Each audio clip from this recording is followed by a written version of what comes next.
kembali sama saya, Timothy, dan kita akan membahas hari ini tentang standarisasi jaringan komputer. Pertama, kita akan belajar tentang pengertian dan fungsi standarisasi. Standarisasi adalah sebuah aturan atau protokol yang digunakan agar semua hal atau pekerjaan dapat berjalan dengan baik. Fungsi dari standarisasi adalah untuk dapat digunakan banyak orang. Untuk sebuah hardware handphone, kita harus mempunyai sebuah standarisasi untuk dapat menggunakannya pada banyak orang. Sebuah handphone harus memenuhi standar atau kriteria tertentu untuk dapat digunakan seperti frekuensi, sinyal yang dimilikinya, kartu SIM apakah yang dipakai pada smartphone itu, dan lain sebagainya. Jadi, standarisasi ini harus dapat digunakan oleh banyak orang dan harus dapat berjalan dengan baik. Yang kedua, memudahkan komunikasi satu sama lain. Komunikasi ini yang dimaksud sangat penting dalam kehidupan. Kita misalkan dalam bentuk komputer pada satu vendor yang terhubung ke dalam sebuah jaringan lokal atau LAN dengan protokol vendor tersebut. Kemudian ada sebuah komputer lain dari komputer dengan vendor lain ingin terhubung ke dalam jaringan tersebut. Tetapi dia tidak memiliki protokol dari vendor yang pertama, sehingga komputernya mengalami kesulitan untuk dapat terhubung. Dan ketiga, dapat memudahkan dalam melakukan pekerjaan. Standarisasi bisa membantu kita dalam berbagai pekerjaan, contohnya dalam pembuatan kabel jenis crossover dan straight. Terdapat standarisasi yang bisa kita gunakan, yaitu T568A dan T568B, untuk memudahkan kita dalam pembuatan jenis kabel tersebut. Macam-macam organisasi standarisasi jaringan komputer. Yang pertama adalah organisasi standarisasi untuk telekomunikasi, yaitu ITU, International Telecommunication Union, yang berperan sebagai organisasi yang menstandarisasikan komunikasi di telepon. Dibentuk pada tahun 1865 oleh beberapa negara Eropa, di mana saat itu berperan untuk standarisasi kode Morse atau telegraf. ITU memiliki 3 layanan pokok: Radio Communication Sector, I2R, Telecommunication Standardization Sector, I2T, yang dimulai pada tahun 1956 sampai 1993. I2T dikenal dengan nama CCITT, Consultative International Telegraphic Queued Telephonic Queue. Salah satu yang sudah distandarisasi adalah X25, Development Sector, I2D. Yang kedua ada organisasi standarisasi internasional. Berbagai standar internasional dihasilkan oleh ISO, International Standard Organization, sebuah organisasi yang dibentuk pada tahun 1946. Anggota dari organisasi ini antara lain ada ANSI, yaitu Amerika, BSI, Inggris, AFNOR, Prancis, DIN, Jerman, dan masih banyak lainnya, yang kurang lebih ada 85 anggota. Organisasi lain yang turut bermain dalam standarisasi dunia adalah IEEE, yaitu Institute of Electrical and Electronics Engineers. Ada banyak standar yang dihasilkan, antara lain IEEE 802 untuk teknologi LAN. Dan yang ketiga ada organisasi standarisasi untuk internet. Untuk standarisasi internet memiliki mekanisme tersendiri yang berbeda dengan ITT ataupun ISO. Mekanisme ini dibentuk pada awalnya dari sebuah komite informal yang dibentuk oleh DoD setelah ARPANET terbentuk. Pada komite ini terdapat menampung sebuah ide atau pemikiran yang secara terbuka didiskusikan. Para anggota komite informal ini saling mempublikasikan technical report yang disebut RFC, Request for Comments. RFC disimpan secara online hingga siapapun dapat mengakses dan memberikan komentar. Setiap RFC yang masuk diberikan satu nomor urut. Pada tahun 1989, oleh karena internet harus bertumbuh, maka diperlukan suatu badan organisasi yang formal. Maka IAB direorganisasi kembali menjadi IRTF, Internet Research Task Force, dan juga dengan IETF, Internet Engineering Task Force. Konsep protokol. Yang pertama, kita harus mengetahui tentang ada beberapa yang harus dimiliki oleh protokol, yaitu melakukan deteksi adanya koneksi fisik atau ada tidaknya komputer atau mesin lainnya. Yang kedua, melakukan metode jabat tangan, handshaking. Maksud handshaking di sini ialah untuk menghubungkan beberapa protokol lain dengan protokol lainnya. Negosiasi berbagai macam karakteristik hubungan.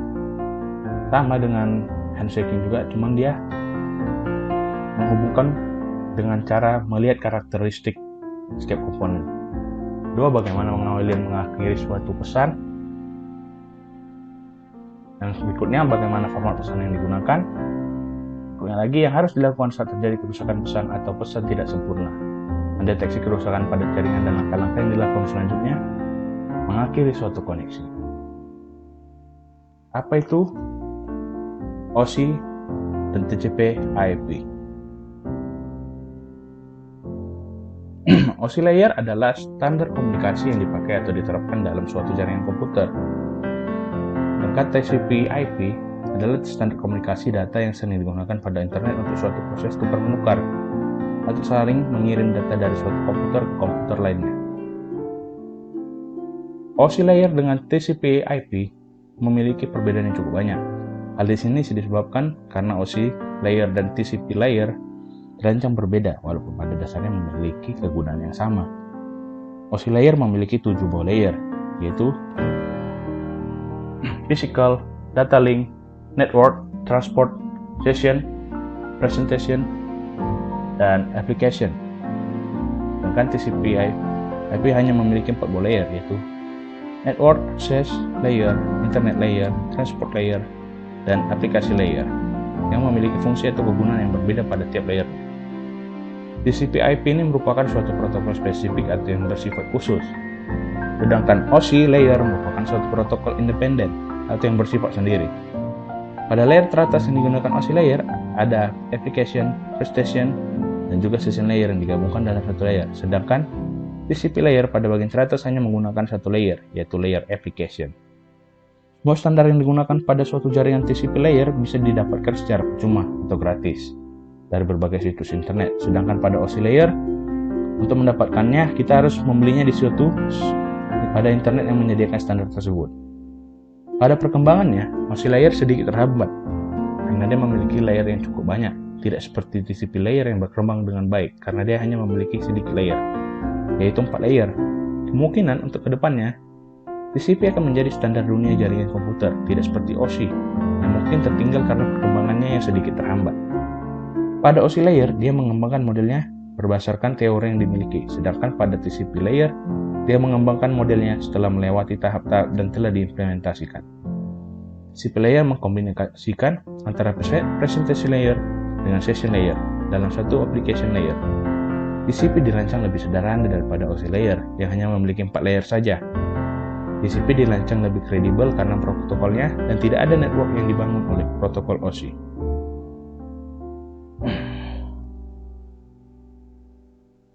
Network protocol. Macam network protokol, pertama ada Serial Line Internet Protocol atau SLIP, yang merupakan protokol yang memungkinkan pemindahan data IP melalui saluran telepon. Yang kedua ada Simple Mail Transfer Protocol (SMTP), protokol yang biasanya digunakan untuk pengiriman email. Protokol ini digunakan untuk mengirimkan data dari komputer pengirim email ke server email penerima.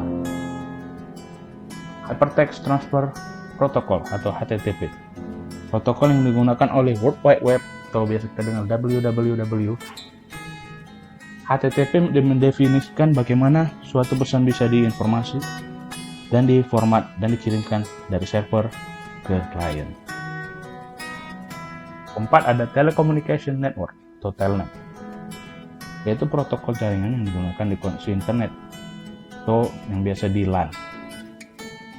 Yang kelima ada File Transfer Protocol (FTP), yaitu protokol internet yang berjalan di dalam lapisan aplikasi yang merupakan standar untuk transferan file komputer antara mesin-mesin dalam sebuah internet network. Yang keenam ada Lightweight Directory Access Protocol (LDAP), protokol perangkat lunak untuk memungkinkan semua orang mencari research organisasi, perorangan, dan lainnya, seperti file atau printer di dalam jaringan, baik di internet maupun di intranet. Juga ada Simple Network Monitoring Protocol atau SNP, itu protokol yang digunakan untuk monitoring device di jaringan. Contoh aplikasi yang menggunakan protokol ini seperti MRTG dan lain-lainnya. 8 ada Secure Circuit Layer atau SSL. Protokol ini adalah protokol jaringan yang paling banyak digunakan untuk enkripsi. Tambah lagi, SSL digunakan bukan hanya untuk keamanan, tapi untuk berbagai aplikasi yang memerlukan enkripsi jaringan end-to-end. Untuk memodifikasi SSL, Apache Linux dapat menggunakan perintah adoadismo. Dan masih banyak lainnya, network protokol lain seperti DNS, POP3, HTTPS, dan lain sebagainya. Sekian dulu penjelasan tentang standarisasi internet dari saya. Apabila ada kesalahan, mohon maaf. Saya akhiri, terima kasih.